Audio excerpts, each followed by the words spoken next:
Welcome everybody to the third in our four-part series, Land-Based Learning webinar series for Alberta students and teachers. My name is Jennifer Johnson. I am with Alberta Tomorrow, and we are thrilled to welcome four different speakers to our webinar today. First, I will just introduce Vanessa Bilan, who is with CPAWS Southern Alberta, who's going to be running all the background stuff for us. We also have Mike Sullivan, who is a senior provincial scientist and a self-proclaimed science nerd. We have Sierra Sullivan, who is Mike's daughter. How cool is that to have a father-daughter combo? Sierra is a PhD candidate at the University of British Columbia, and she studies native trout species, how to keep them on the landscape. And she also likes to call herself a fish detective. Our third speaker is going to be Elliot Fox. His translation of his Blackfoot name is wolf collar. Elliot is currently working as a consultant and a project manager for the Blackfoot Confederacy Tribal Council on a native trout recovery project. So he's going to be telling us a bit about that. And our final speaker is Latasha Robe. Her translated name is First Steals Woman.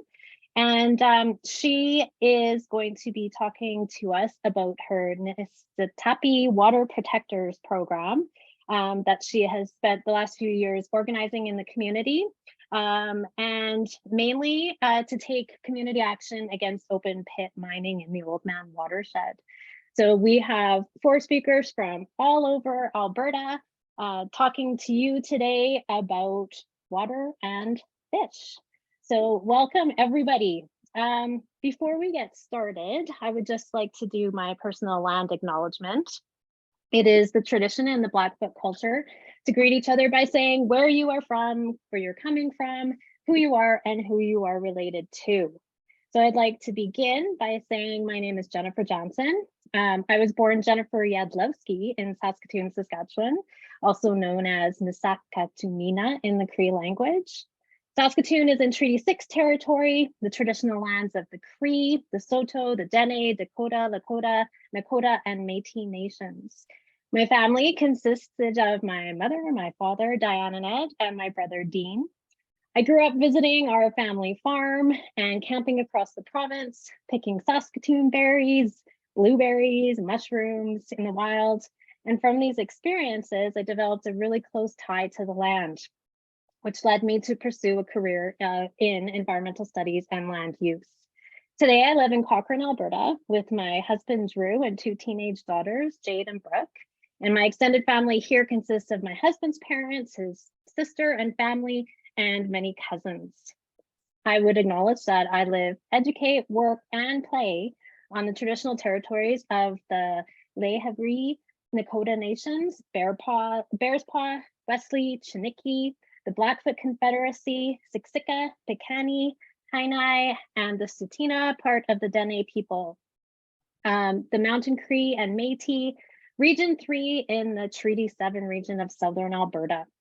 I would also like to acknowledge that some of our group members live, work, and play on other traditional lands across Alberta. Please take a moment to do your own personal land acknowledgement before we move on.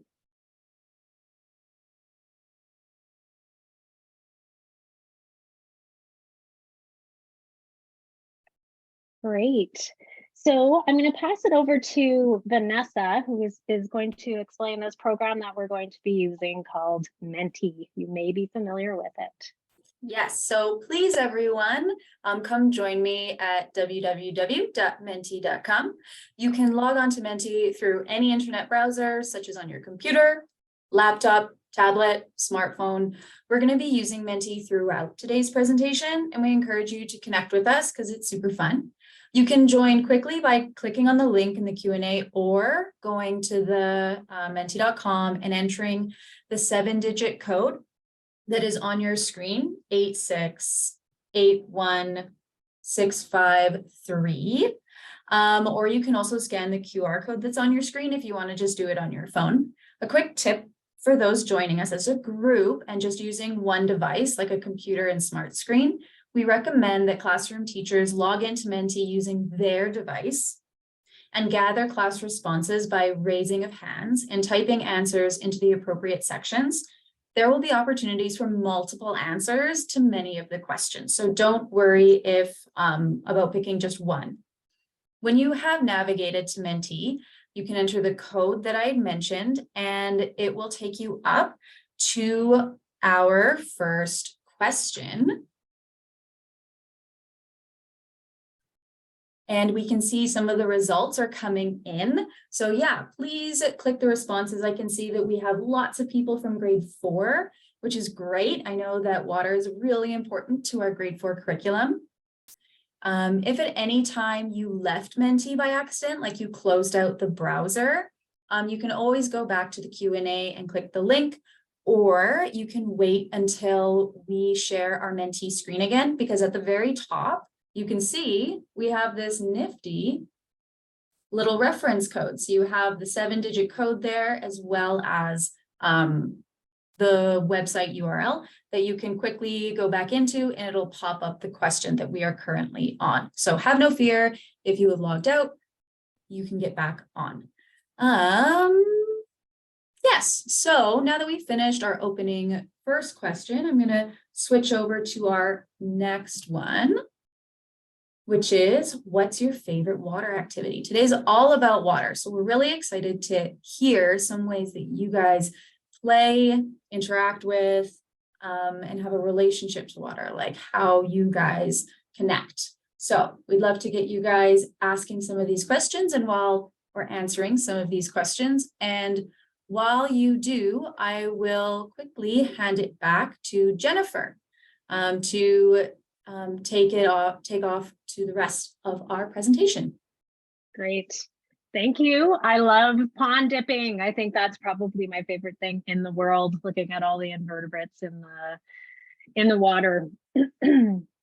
So we entitled this webinar, Take Me to the Water, Fish, Water, and Climate Change.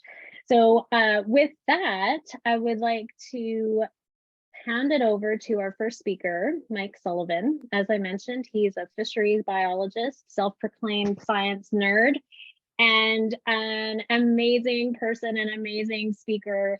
Mike, if you want to start getting your screen share ready, and then I'll pass it over to you. If you ever have a chance to listen to some of his other speeches, please do. I think, Mike, your passion for fish and water comes through with every presentation. So I will hand it off to you. Thank you very much, Jen. Yeah, the talk of my presentation is, how do we recover, or can we recover, this neat little fish that lives up in the mountains? And it really is a problem-solving exercise that involves Western science, cumulative effects modeling, and a huge dose of elders' knowledge. It's a neat little fish, Namakosis in the Cree language.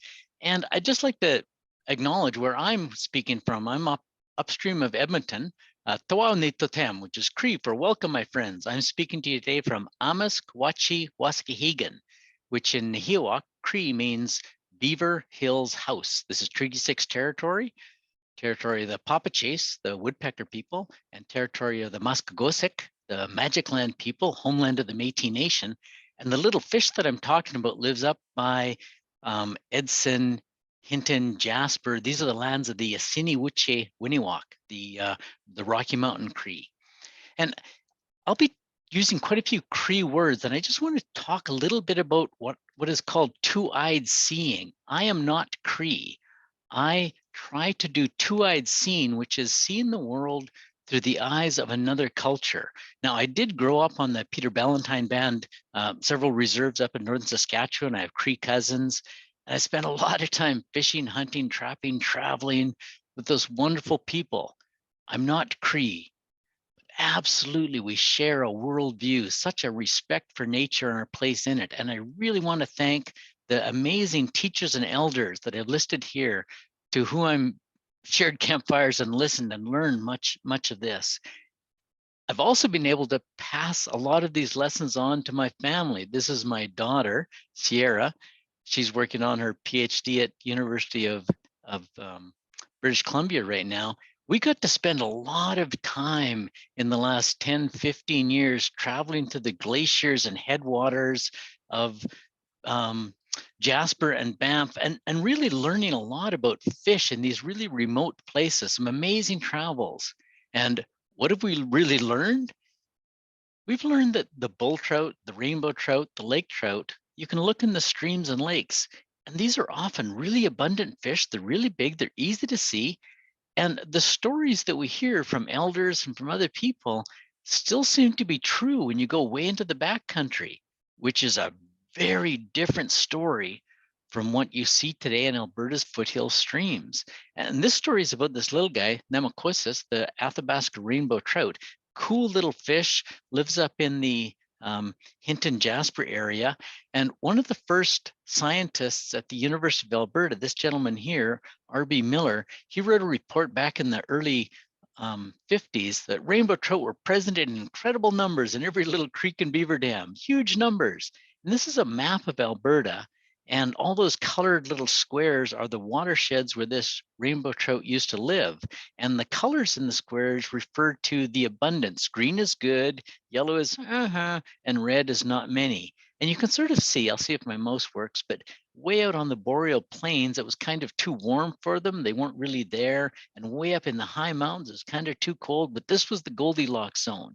That's where they used to live. And this is their status now. They're almost gone except for a few places in the mountains. That's a stunning difference. They've gone from present in incredible numbers to endangered. We did something wrong. And the problem, after decades of hard work, is we failed to prevent them going down or collapsing. We can't even really say what caused it. You know, the biologists today only know these species, be it a bull trout, a west slope cutthroat trout, or a rainbow trout, as an endangered species. This has huge ramifications. The indigenous nations of Alberta have the right to hunt and fish. The treaties didn't give them that right. They've always had that right, and hopefully they always will have that right. The treaties guaranteed it. What a loss of fish means, though, is sure, you can still go fish in that stream, but if there's no fish, that's a loss of the right. Losing fish is a big deal, right? So why do we lose the fish? Well, people say, well, it's habitat. Things like culverts, they can't swim up and jump up and swim up the streams anymore because there's hanging culverts. Or, oh, no, it's because of all the off-road vehicles causing sediment, which suffocates the eggs. And other people say, no, it's all the hybridization of introduced invasive fish. And no, it's overfishing. And we promote each threat. The foresters say, no, it's not culverts, we're good people. And no, it's not the fishermen, we're good people. We point the finger at each other and we don't solve the problem. We argue and we point at all the little things and we don't solve the problems. As a scientist, what we do is we form these committees and we have good passion. We write these heartfelt recovery plans with these long lists of bad things, but we don't solve it. We really needed a new way to think of the problem between listing single threats. Oh, this is the problem, it's culverts, or no, this is the problem, it's overharvest, or we just pointed at these little things, but we don't do meaningful recovery. And this is where I think the Indigenous elders' wisdom has really helped us in breaking that problem of only looking at the world as little tiny pieces. One of my teachers, Terry McHugh, did this painting, and the quote from him is that humanity is part of creation. Respect for the natural world and our place in it is the key. We're magical beings living in a magical world. It's more than tiny pieces. There's a really important Cree concept called Wakatoan, which means that everything is related, everything is connected. Living in a good way, trying to be a good person, means we maintain all the relationships with each other. In that sense, we're trying to get away from the sort of Western science view of this is the problem, it's a small thing, to no, everything is connected. What is the effect of all the bad things on the big natural world we value? In this way, what we're trying to do to restore these fish is integrating Western science, which is little pieces of knowing stuff, into the indigenous elders' knowledge of this is how the world works. Terry painted this great picture. We see a salmon and a bear, and he says, is the salmon dreaming of the bear, or is the bear dreaming of the salmon? And he says that's sort of a white culture way to look at it. We have scientists who study the salmon and study the migration, and we have people who study the bear, and we have people study the little water droplets. Terry said a better way to view this is the salmon becomes the bear. He's eaten by it, and the bear dies and goes into the water and becomes more salmon. And this is one system. Western scientists, we have this great track record of knowing amazing amount of what selenium does to fish embryos, and what sediment does to fish eggs, and what gas bubble trauma going over dams does to baby fish, and what overfishing does to adult fish. And we can't keep salmon in the Fraser River or bull trout in the Bow River. We know little things, but we can't put it together to solve problems. What we're trying to do, both with the cumulative effects modeling we're doing in Alberta, and some of the stuff that this webinar is sponsored by Alberta Tomorrow and Elsie's Online, is to look at cumulative effects, basically taking little bits of knowledge, Western science, and putting it together in a better world view, which we think is the elders' view of the world as one system. This map on the screen is like a cartoon of our arithmetic models. And each one of the little blue circles here is in effect one of the little things we know a lot about. We know a lot about selenium. We know a lot about phosphate. We know a lot about hydrological change. This is a model, a cartoon of all the little pieces, but linking them all together, maintaining what the Cree talk about relationships to one big thing. So really it's taking all the little things that Western science is really good at, but calling it relationships. What the elders tell us is how the world works. And we get these relationships or curves from public meetings, from elder stories, from field studies that we do, from a lot of other science. And we come up with a model that sort of looks like this. And this is the Athabasca River, Athabasca Rainbow model for one creek. And each of these blue boxes is one of the tiny threats. And we set all the threats up when we run the model, and it says, okay, there's 20 bad things, but really angling has pulled the population down a bit. And oh my goodness, sediment has pulled it down, and culverts a bit, but ooh, non-native trout. We've gone from 20 bad things to 4 that matter and 1 that really matters. By putting all the little pieces together, it's really taught us to view the world as the world is small parts building up into a whole. And when we put this on a map, this is a map of Alberta and all the little watersheds where the Athabasca rainbows live. This is Jasper, this is Banff. Again, the colors are, these watersheds are good, they're green. The black, we've lost them entirely, and maybe there's invasive fish here. This is what we have now. The big threat of climate change coming on means, oh my goodness, we're going to lose all those lower streams.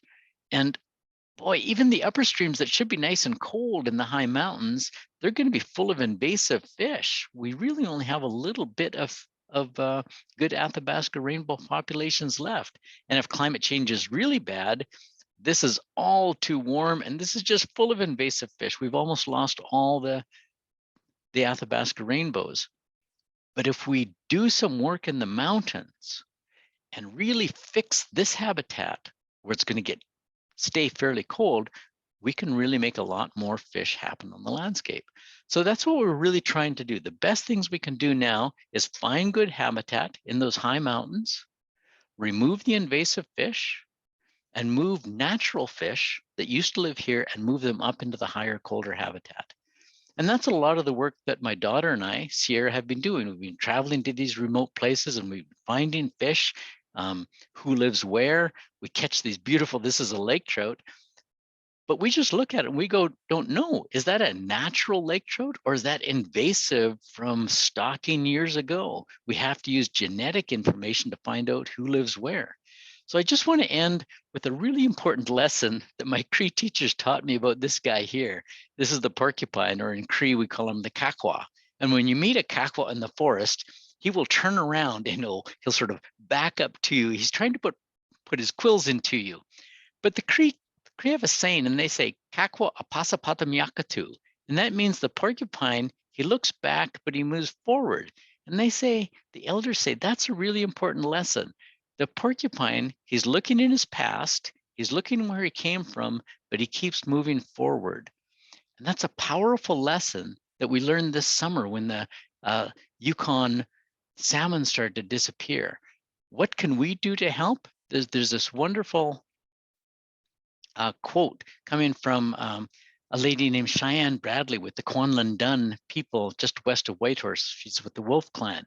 And she said, the most important thing we can do is fix our past mistakes and then take our hands off and let the fish heal themselves. Hi, thank you, merci, masicho. Thank you. Thanks, Mike.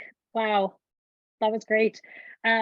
It's funny how, and sorry, Sierra, you can get your screen share ready while I'm talking here. That whole, I love the two-eyed seeing model. It's funny how we used to think, oh, cumulative effects and putting all the little pieces together. This is a new concept, but it's not a new concept. That's with our the oldest concept.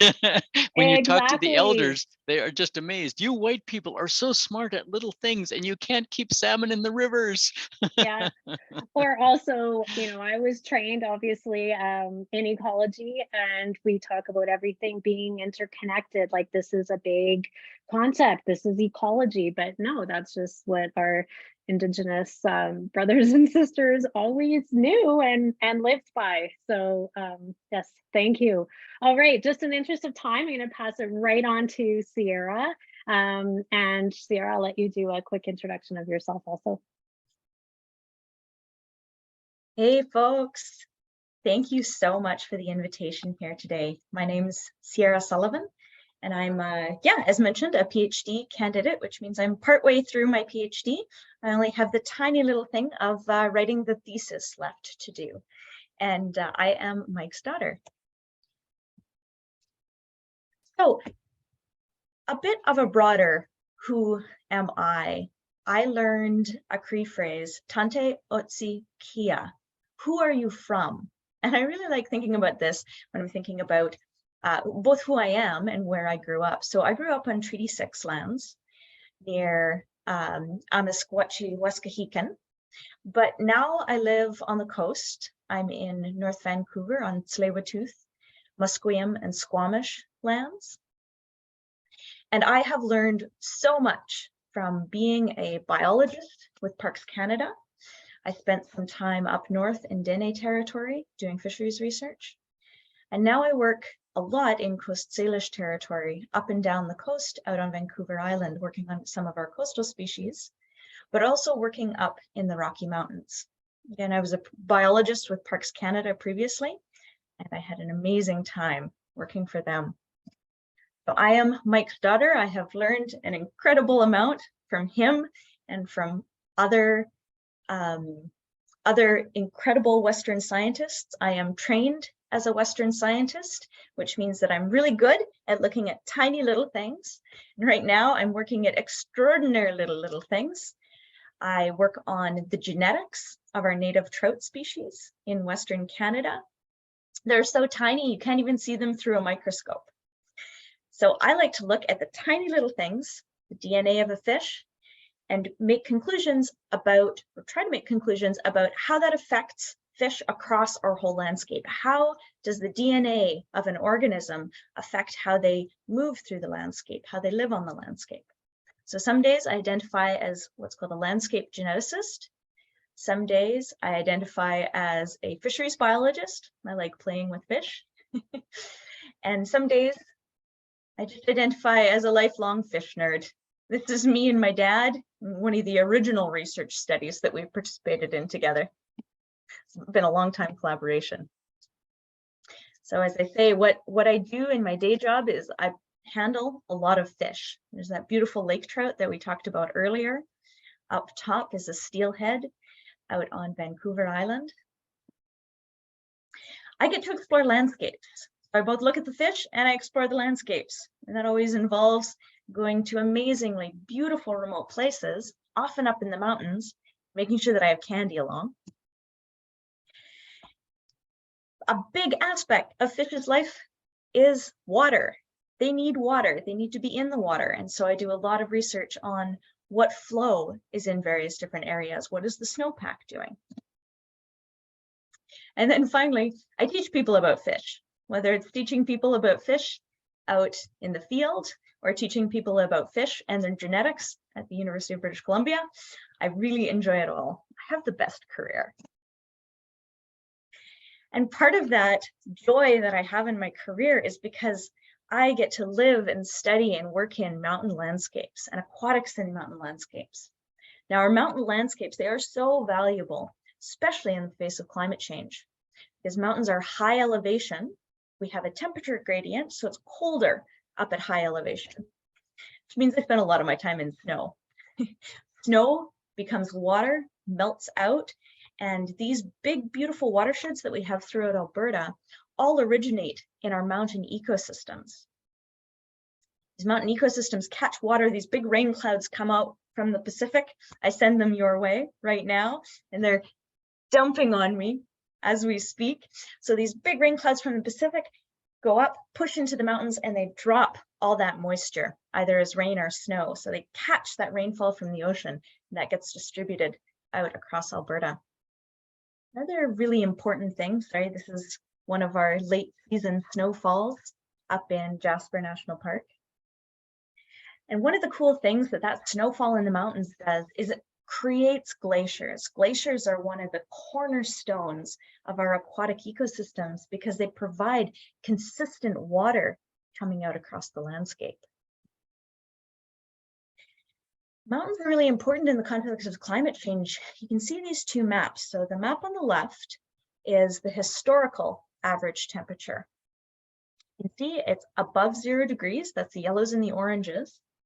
But up in the mountains and in the northern boreal of Alberta, we're staying below 0 degrees. Even under climate change scenarios, so in 2050, in the right-hand map, you can see everything is warming up, but we still have the mountains staying a little bit cooler. And that is really, really important for fish. So we have a couple very beautiful species of fish throughout Western North America. But two maps here. The map on the left is what we would think of as our rainbow trout, and up on the right is our cutthroat trout. And they have diversified into these wonderful different species that have their own personalities, their own niches that they live in the ecosystem, their own bugs that they eat. And for 2 million years, these fish species have been here and they have evolved into these watersheds. Unfortunately, what has happened over the last 100 years when settlers and settler families like myself have colonized North America, we've taken fish and we go, we like this fish, we're going to put it in a different river. And so we've taken these native distributions and mixed them all up across the landscape. One of the things that happens when you mix fish up across the landscape is you cross one fish, say a cutthroat with a rainbow trout, you get something else entirely. We call these hybridized fish. They've interbred between two different species. The issue with hybridized fish is the young don't survive very well. They're not very well adapted to the environment. They can be more vulnerable to diseases. They have trouble spawning. They don't know who to spawn with because they're a hybrid. And once a hybrid fish is created, they only create more hybrids. This is a lot of what I study, is where have these fish hybridized across the environment? But we can do something about it. So a lot of this work that I do is an exploration of the landscape. We go out looking for fish or where fish can be. We do quite extensive missions into the backcountry to evaluate, do we have hybridized fish up in these high elevation alpine landscapes? We catch these fish and I take tissue samples. I take them back to the university and I analyze them so we know, we have a better idea.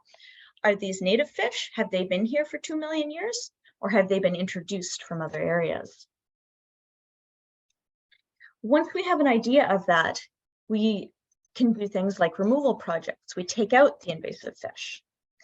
Sometimes that involves fixing boat motors. That involves working with some really wonderful people. This is my boss, Shelley from Parks Canada.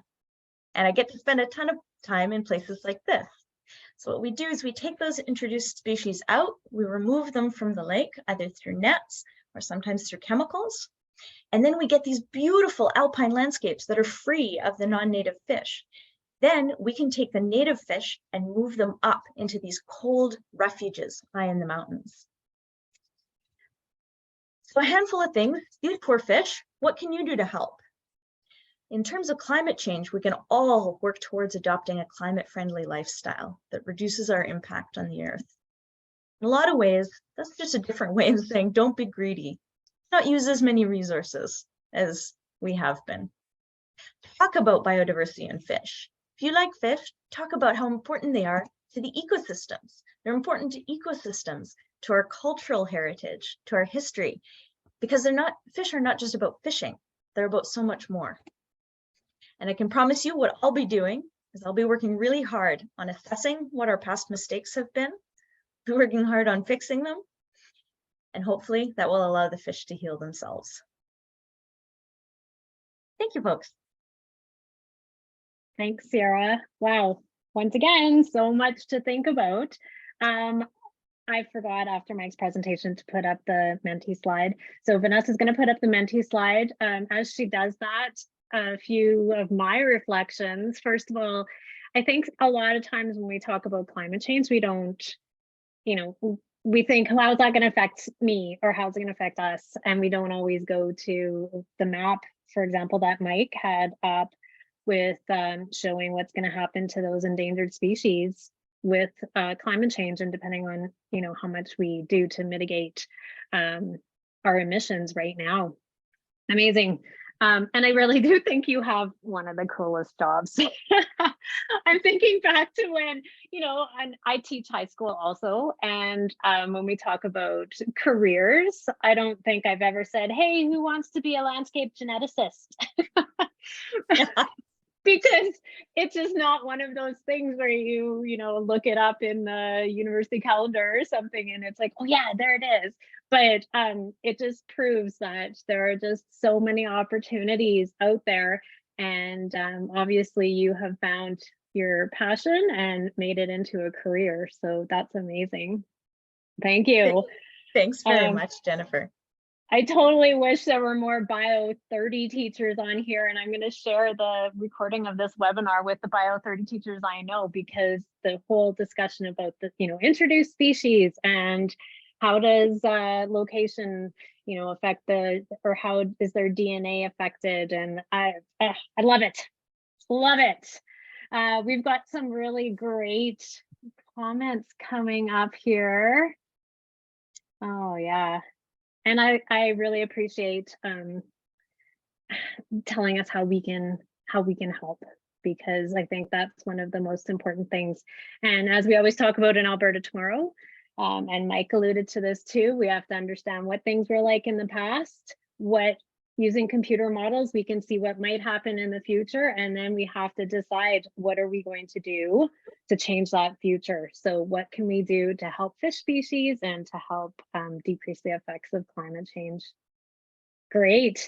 Well, I think we're going to pass it over to Elliot. Right? I was going to say Latasha. Over to Elliot. Elliot, if you would like to share your screen. And we're moving into a bit of action here too. And what Elliot has been doing for trout recovery. I'm seeing a theme here. We have to help these poor fish.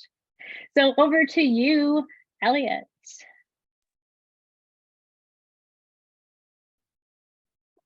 Okay. Bogax, Nixo Goax, Nitakjax, Kitchanax, Matsampoa, and Kistakoi. The Stuan Gok, Makoyo, Guinea. Hello, students, friends, relatives. I'm glad to see you today. I just introduced myself with my Blackfoot name, which means wolf collar. Yeah, so I'm going to be talking about the Blackfoot Confederacy Aboriginal Fund for Species at Risk Native Trout Recovery Projects. So we just finished our 3rd year of research in the Bow and the Old Man River watersheds. So we're looking at native trout in those 2 watersheds, and they would be bull trout and cutthroat or West Slope cutthroat trout. And we're also keeping an eye on rainbow trout and brook trout. So our project is Blackfoot Shared Leadership and Capacity Support in Native Trout Recovery, using looking at climate change, non-native species, and habitat loss. So before I start talking about our project, I'm just gonna talk to you a little bit about the Blackfoot worldview. And it's like why we believe the things we believe in terms of surviving on this planet and continuing to survive in the future. So I'm just trying to move this window around so I can see all my slides. Yeah, anyway, so the Blackfoot people consist of 4 nations or tribes. There's 3 in Canada. So east of Calgary is the Siksika Nation. Between Fort McLeod and Pincher Creek is the Piikani Nation. I'm from the Kainai Nation, or the Blood Tribe, and I live on the south end of the reserve, right near the town of Cardston. So our reserve is currently the largest in Canada. It's between it's south of Fort McLeod, southwest of Lethbridge, and north of Cardston.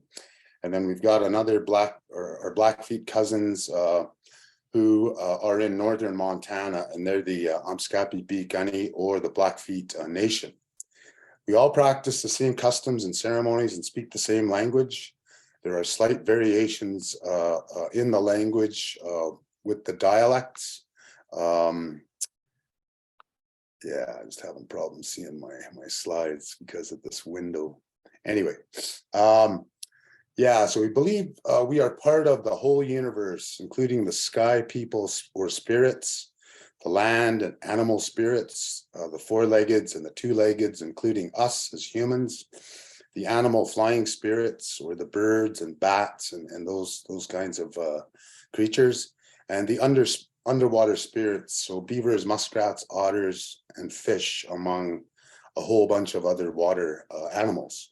So we believe that every plant, animal, even rocks, are animate or have energy or spirit and life, and that everything has a right to live. So the Blackfoot people believe humans are part of the ecosystem or the environment and not above it, and we don't control it. Yeah, and we believe that most native plants are medicines for humans and animals, that humans and animals doctor themselves and know what to eat or drink to heal when they feel sick.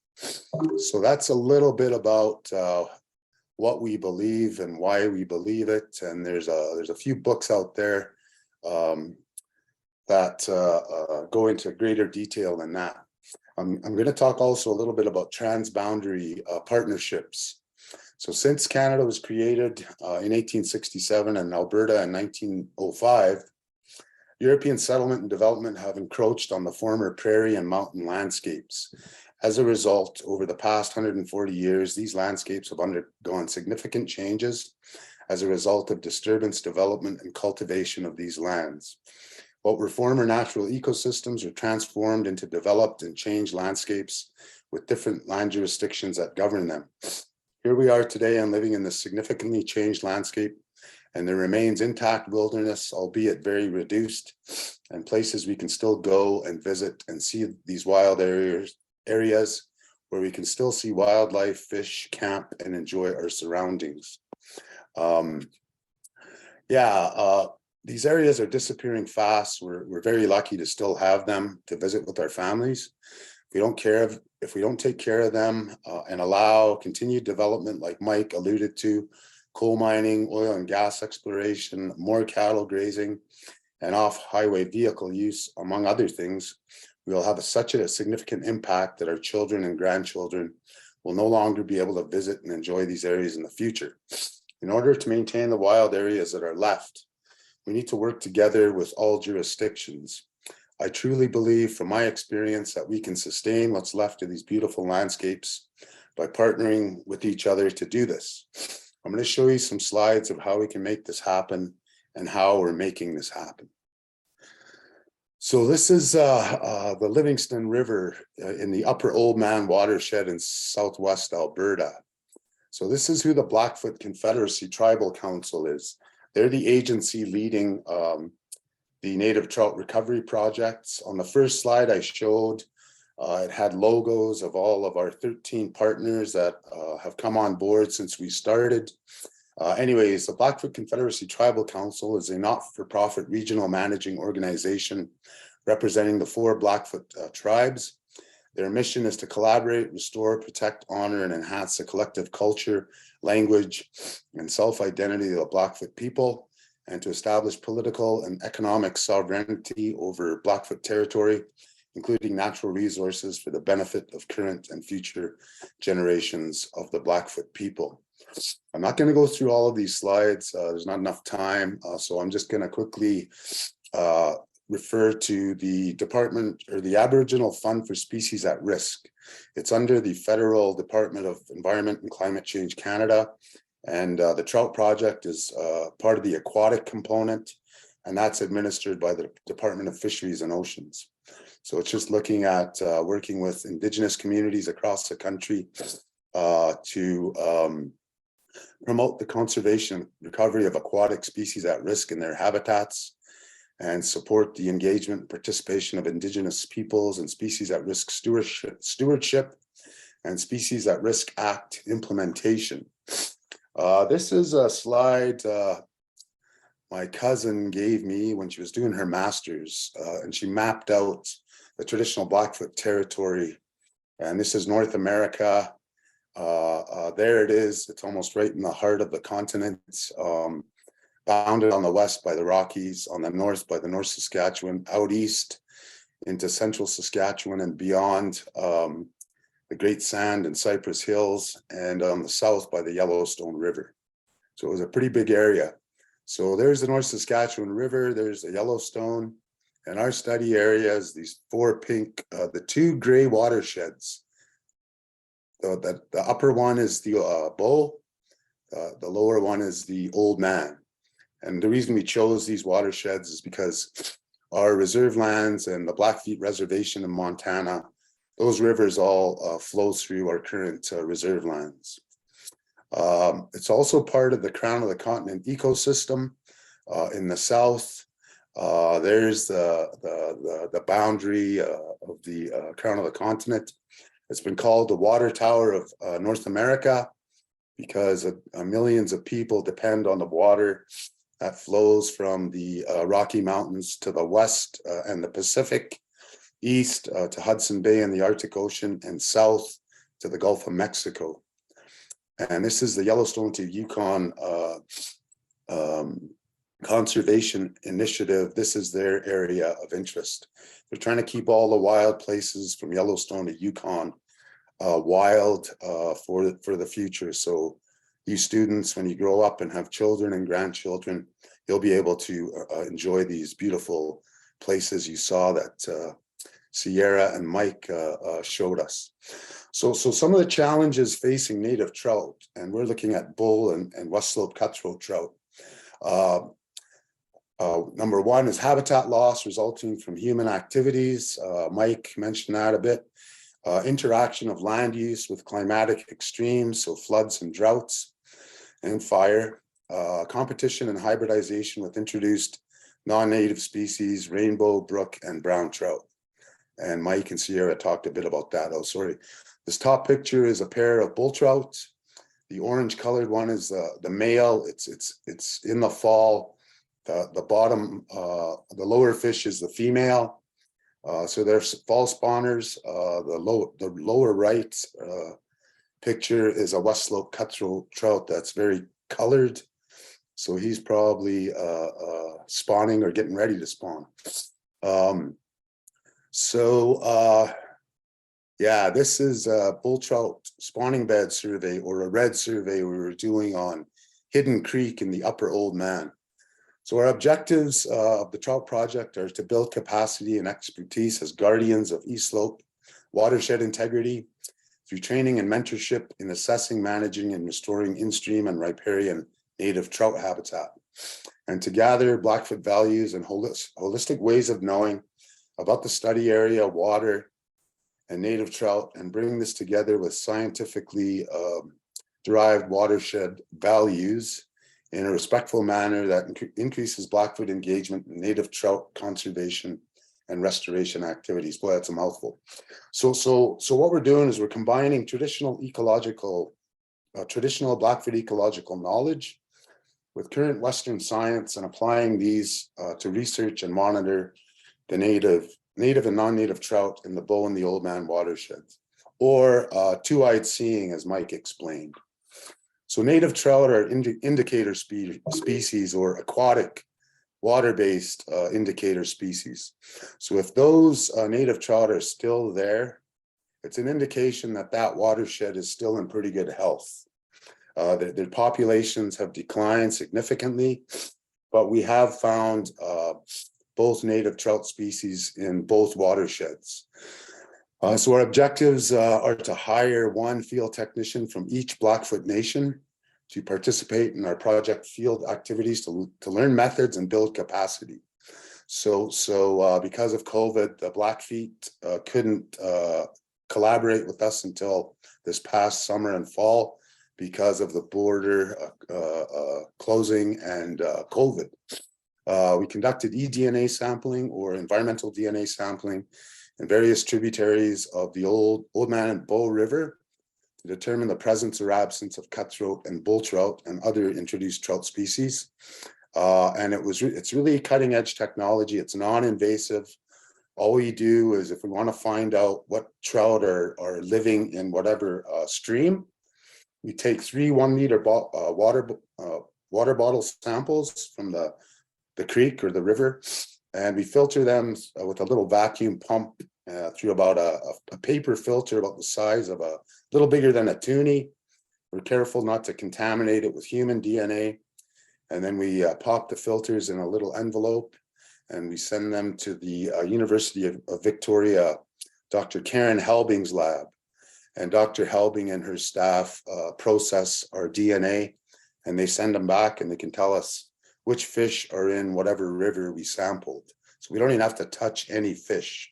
And your teachers can explain environmental DNA.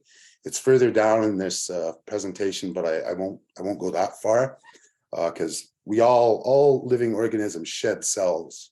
Fish shed scales, humans shed skin cells and hair, and so on and so forth. Another objective was we installed water temperature data loggers in various tributaries of the Oldman and Bow. We pounded some rebar. There was a little electronic device attached. We activate it and then come back next year, find it if it didn't get washed away, and then activate the device, and it downloads all the data onto a phone app we've got on our cell phones, and it gives us the water temperatures every hour for the past year of that river. Native trout require cold, clean, clear water, and if it gets too warm, they won't survive and they'll die. And also there's a whirling disease that's in the Bow and the Oldman, and there's an optimal temperature for that. So the monitoring stream temperatures helps just keep track of how warm the river is. We also conducted stream habitat assessments and work with various government and environmental non-government agencies to restore stream habitat that's been negatively affected by human development. We worked with the Oldman Watershed Council, Trout Unlimited Canada, and Cows and Fish, and a couple of others. We probably planted over 2,000 willow stakes, and some of those damaged riverbanks and river crossings. We conducted cutthroat and bull trout spawning bed or red surveys in various tributaries of the Old Man and Bow to confirm cutthroat and bull trout spawning activity. And the final objective was I've interviewed 14 Blackfoot elders from all 4 of the nations to document traditional ecological knowledge regarding the significance of native trout, water, and Blackfoot place names and traditional Blackfoot territory. So I'm just wondering, Jennifer, am I at my time limit? I think so. So Okay. I'll give you a few Oh. minutes. Okay, for sure. Yeah, thank you.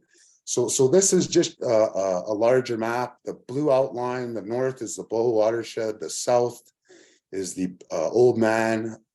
There's the reserve land, Siksika, Begunny, and Kainai. The Blackfeet are south into northwestern Montana. So I'll end there. I've given this slide presentation to Jennifer and Sierra.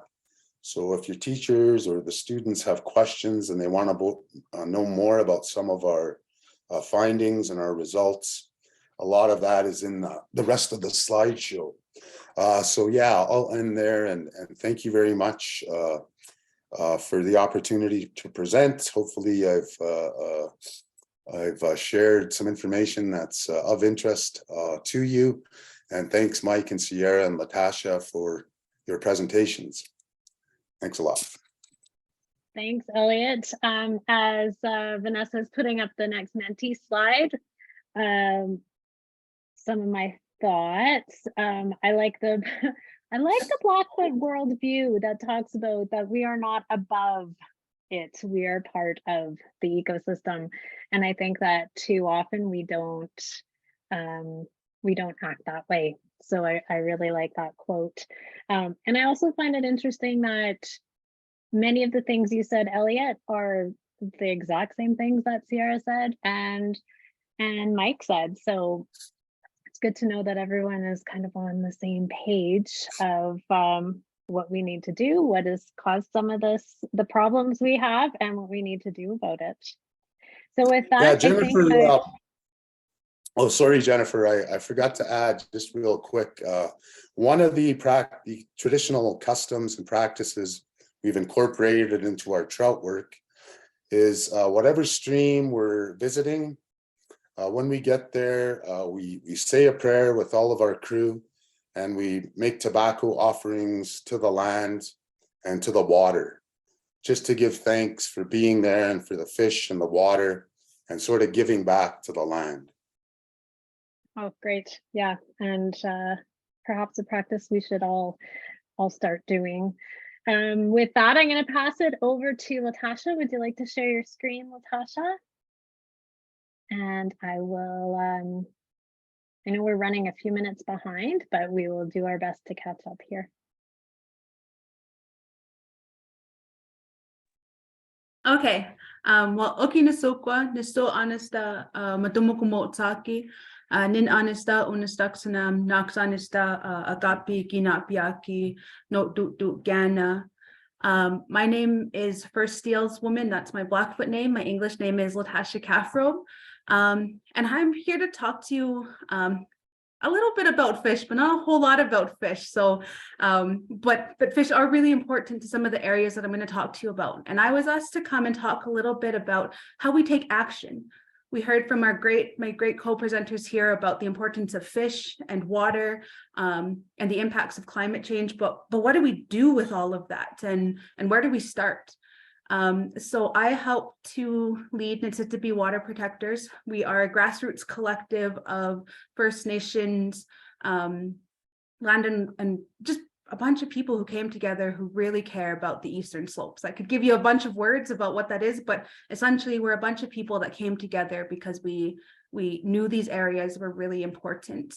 Mississippi Water Protectors gathered around the threat of open pit coal mining. So I'll talk a little bit about what that is, because it has a lot to do with climate change and climate impact.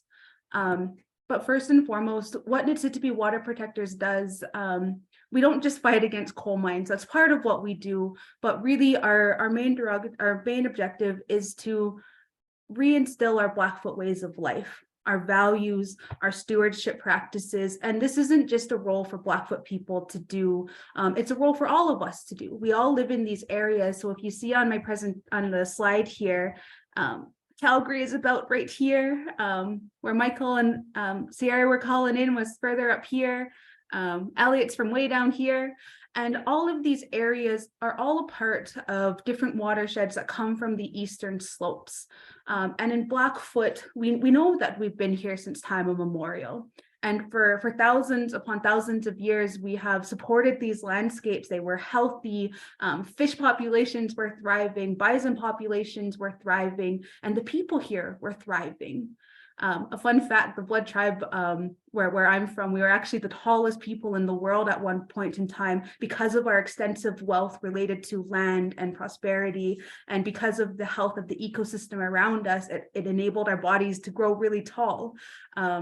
I can tell you about the impacts of climate change because we've gotten shorter over time. And today I'm only about 5'3", so I'm a really short blood Indian. So you can see the impacts that climate change has had just in a couple hundred years because we have drastically gotten shorter. I'm a living testament to that. And so the eastern slopes that I'm talking about here are all of the mountains that slope to the east. That's the easiest way to put it. And so the water flows down and comes eastward, and the headwaters are really important. The headwaters, for anybody who's in the call, is where water originates from. It's where water originates from, and it goes into rivers and streams and flows across the prairies.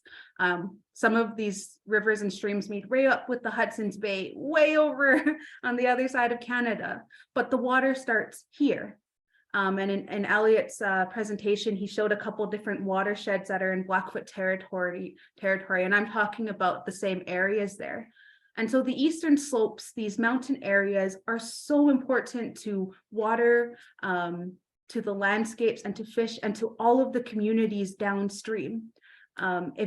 Those who live in what's known as Alberta, we don't have a lot of water here. We have tiny rivers, a bunch of tiny streams, but that has been enough to support these landscapes for a very long time. And so unfortunately, these streams are under threat by all different types of different impacts, but they're super important, especially way up in those headwaters where there is cold water and where lots of these native trout species that our presenters before me talked about. And so the eastern slopes are important for so many different reasons, and they're also important for the continuation of Indigenous knowledge and how knowledge transfers to people, to our allies, to our communities, and how we keep that connection and belonging alive for all of us. So if you've never seen an open pit coal mine, this is what it looks like. This used to be a mountain, and this is just on the other side of the Canada and BC, or the Alberta and BC border. This is the Elk Valley. And so when Nititibi Water Protectors came together, we came together because a coal mine such as this, actually 8 different coal mines, were being proposed really close to my home, near the Blood Reserve in the eastern slopes there. And the impacts of these coal mines are terrible. When we talk about climate change and climate impact, these coal mines threaten so much. They threaten the amount of water that we have. They threaten the quality of water. They make the temperature of water increase, so it'll cause more and more fish to die. Selenium impacts how fish are able to reproduce. Selenium can also be passed on to humans and can cause other health issues. It also causes a lot of coal dust to be blown across the prairies. And if you live in southern Alberta, it gets pretty windy down here a lot of the times. It was, I was driving home last week and there was 120-kilometer wind. So you can see how fast one project can impact so many different landscapes, and these all contribute to climate change at a really fast pace. So what I'm mostly here to talk to you about is, how do you take action? Scientists play a really important role, and I'll just mention, I'm not a scientist whatsoever. I'm also not an elder. What I am is I'm a mom. I've got 3 kids in kindergarten or K4 and grade 2 and 1 in grade 5. I did go to school, but not for science or any kind of environmentally based studies. I actually went to school in business. but that doesn't mean that you can't take action. I'm somebody who grew up on the Blood Reserve and grew up hearing stories about the land and how the land came to be from my dad and my grandparents. And I was somebody who was lucky enough to attend a lot of different Blackfoot ceremonies, all of which acknowledge Sweet Beaks, which is the water spirits that acknowledge the land, the people, and have different practices associated to how to keep those lands healthy. And so lots of the work that I have done is rooted in that and pulling that to action. And that's what you can do. No matter who comes in and lives on this land, you can take whatever knowledge you have and turn it into action. One of the ways that I'll encourage everybody to do is acknowledge the water anytime you pass it. When you are driving to school and you cross the Bow River, just say, hello to the Bow River. This is my name. It's good to see you today.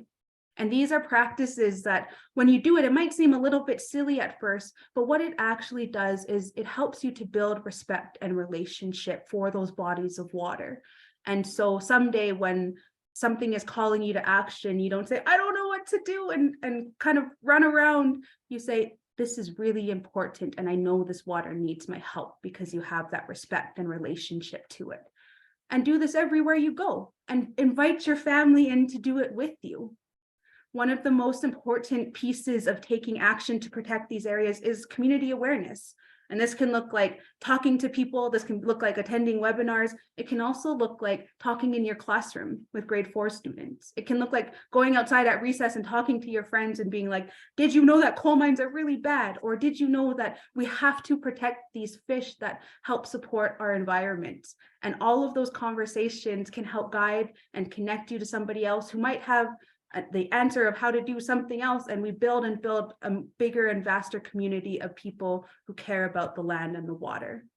You can also show up to a bunch of different things. I never imagined in my life that I would lead 300 and 400 people down the streets of Calgary, all walking for water and talking about how important water is to everybody who lives here, Indigenous and non-Indigenous people. And so it only takes one person acknowledging the water and taking those practices. So raise your voice. It doesn't have to be anything big. You don't need a megaphone. You can use a crayon and a piece of paper and write down the things that are important to you and send them to people, to those decision makers, because it matters. One of the things that we did as Nititipi Water Protectors is we led a nationwide campaign of postcards. And with that, that's not the correct number. We sent about 15,000 postcards to the environment minister saying, no coal, we don't want coal here. We want the protection of our lands, our waters, the protection of First Nations rights for everybody that lives here. So it doesn't have to be a big thing. You can do all kinds of things to take action. Use whatever tools and gifts you have. Whether you're a mom like me, or you're a scientist, or you're somebody's granddaughter, take all of those skills and your connection to the land, and you can transform that into anything, because you're needed in all of this. So I'll stop there because I think we're at time. So thank you, everybody. Thank you, Latasha. I love that. I'm not a scientist. I'm a mom, but I can still do I can take action. I can do something about this. And I think that that's a really important message. I know that Elliot made reference to the fact that fish are an indicator species. So if there are fish there, that means the water is probably better. If there are no fish, there's something wrong with the water. I used to say the water, when we test the water, it's telling us a story of what's going on the land, and the fish are one of those indicator species in the water. Just putting up the Menti slide here, what your thoughts are, how Latasha inspired you, and we'll just give you a few minutes to do this, and then we're going to take any questions and answers that you may have, and a few final Menti slides. But I also just wanted to reiterate what you said, Latasha, about acknowledging the water. I really like that. Everybody who passes over a river, passes by the river, sees a slough. If you acknowledge that water, then you are more likely to respect it and have a relationship with it and care about it. So I think that's a great way of putting it. We're going to open it up to the other panelists too. So if the other panelists have any questions or comments, I suppose, a little bit of a conversation while we go through some of the other Menti slides and students can make comments.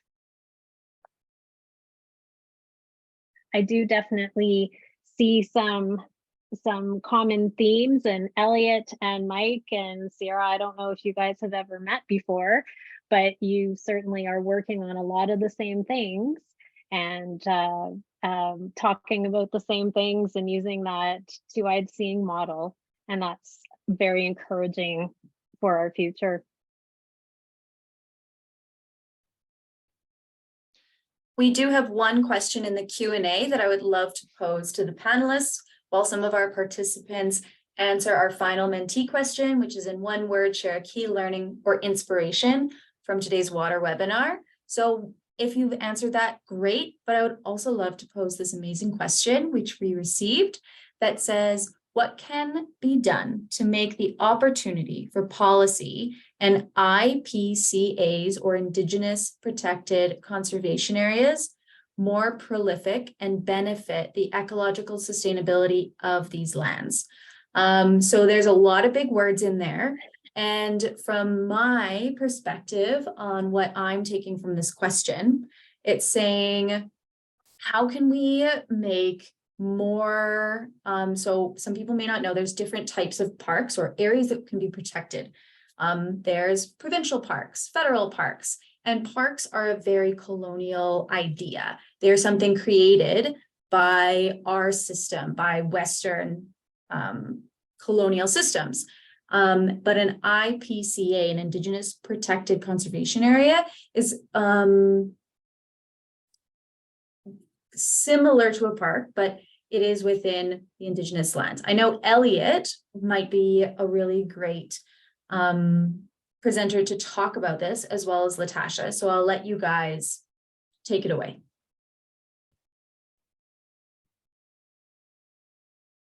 Hi, thank you. Yeah, maybe I'll try to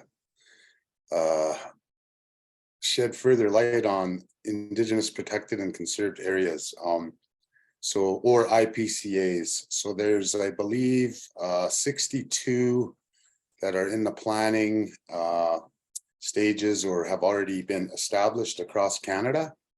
So they're areas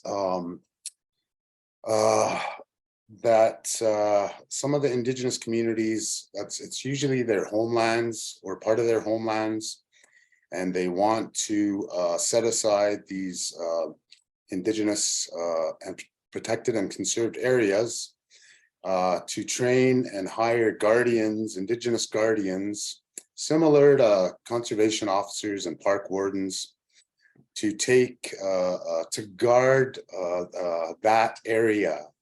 So to manage it in a traditional way, using, I guess, traditional ecological knowledge and Western science, but it wouldn't exclude the public. They would still be welcome to go in and see and visit and use those areas. Some of the activities would be restricted or limited, like logging, mining, grazing, random camping, and off-highway vehicle use. So that's kind of, in a nutshell, my understanding of an IPCA. And we're hoping to try to plan and establish one here in the southwest slopes of what is now Alberta. Go ahead, Latasha. Yeah, so to just build on kind of what Elliot said, there are always conversations happening about how do we move that way in terms of policy and IPCAs. I do think they're a beneficial thing. I think in terms of, what can be done, there's all the movement that happens in Indigenous communities, and there's lots. There's also a limited handful of resources and time to get together and do these things and to make this meaningful change and action. And so I think the role of like allies and ally organizations is using those platforms that they have access to. votes are really important when we think about provincial elections, because in order to get an IPCA, you need the support. You kind of need a relationship with the provincial and federal government. And if they are governments that aren't working towards Indigenous rights or honoring treaties, they're also not going to support IPCAs, and they're not going to support land-based action that Indigenous people are doing. And so, how do we get there is using those votes and that system, using these systems in ways that they're not really designed to be used for. So you can use your vote to help protect the land. You can use your voice and your opportunities or connections to start connecting people, anybody who is talking about this stuff and writing these letters and things like that. Because policy development, like I said, it takes time. It also takes relationships. I think a lot that we forget about when we think about policies and systems change is that systems aren't just made by themselves, they're made of people. And if those people that are making the policy and making the systems that are in place, if they aren't connecting and sharing their goals and values and relationships to the land, those policies aren't going to reflect those values. So building relationships, reciprocal relationships with Indigenous communities all of the time, not just over environmental policies, are really important. And taking that time and effort to meet, to come out to a community, to build those relationships. Yeah, so I'll stop there.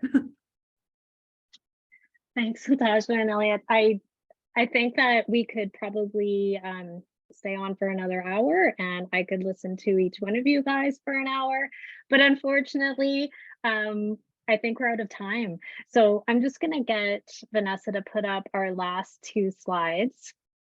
I want to say thank you so much to, first of all of the students and classes that joined us today.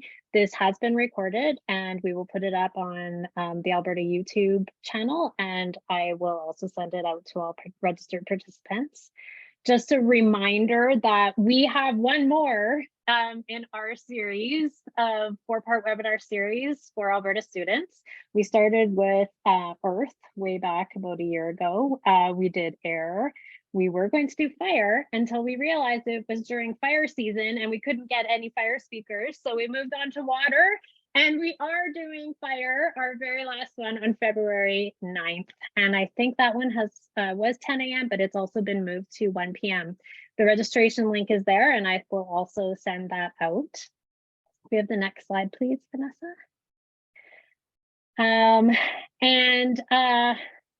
We will just draw your attention to the fact that CPAWS has many wonderful school programs, educational programs, lesson plans for teachers and students.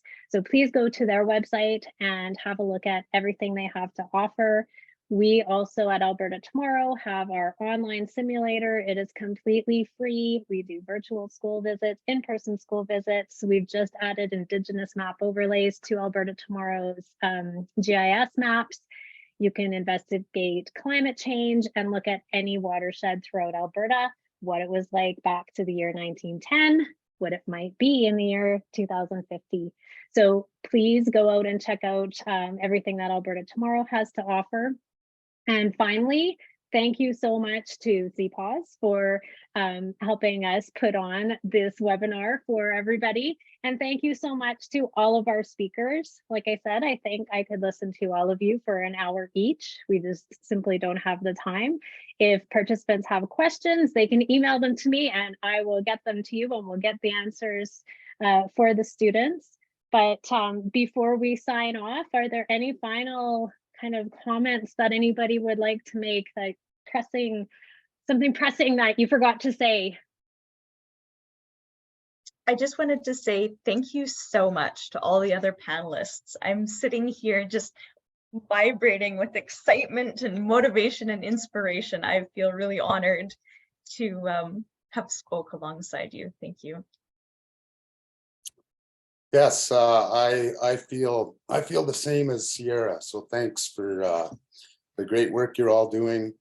Thanks to CPAWS and Alberta Tomorrow for inviting me and the rest of the panel to present. I learned quite a bit today. Thank you.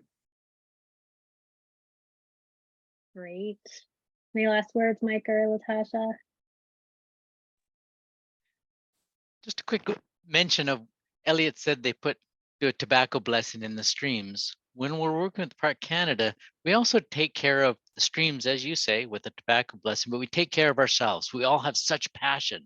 So before our big projects, we also do a smudge because we're the ones that get our hearts hurt because of these things. So it's important to take care of us also so that we can take care of the land. Thank you for reminding of that, Elliot. Thank you. Thank you, everybody, for coming here today. It was very informative, really engaging, and I learned a lot and really inspired to go greet the water and protect not only the water, but the fish. Because you guys are so passionate about fish. I was super excited. Great. Thank you, everybody. Have a great day, and we'll see you for our last webinar, the fire webinar on February 9th.